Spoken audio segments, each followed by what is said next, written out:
Si vous avez des amis qui portent des jolis colliers en or, vous leur dites simplement en ce moment il y a une augmentation, il faut être vigilant, donc on le cache un petit peu, d'accord? Opération prévention sur un marché du 19e arrondissement de Paris.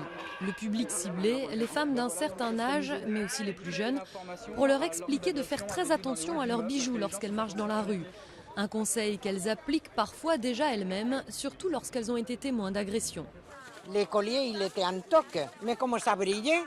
Alors on l'a mis par terre, on l'a agressé, il faut voir ça. Alors mon fils, il dit, maman, quand tu viens chez moi, rien du tout. Ils n'arrêtent pas de me le dire autour de moi. Je vais arriver à l'enlever, mais bon, c'est un souvenir de ma maman, donc c'est pour ça que je l'ai toujours au cou. Je l'ai enlevé, oui.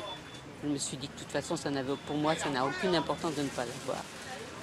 Donc je n'ai plus rien et je me sens très bien comme ça.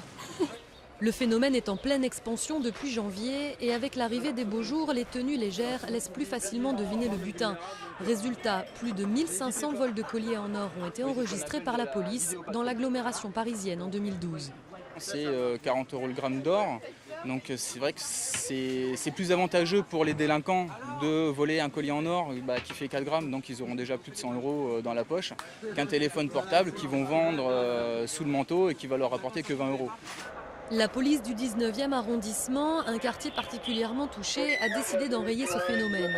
En plus de la prévention, un dispositif de vidéosurveillance permet d'avoir un œil en permanence sur le quartier pour réagir en cas d'agression.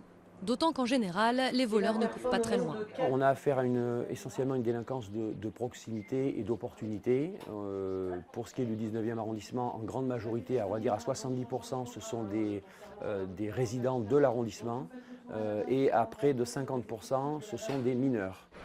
Tant que le cours de l'or ne baissera pas, la police continuera son action. Déjà 180 personnes ont été interpellées depuis le début de l'année pour ces faits, dont 49 pour le seul mois de juin.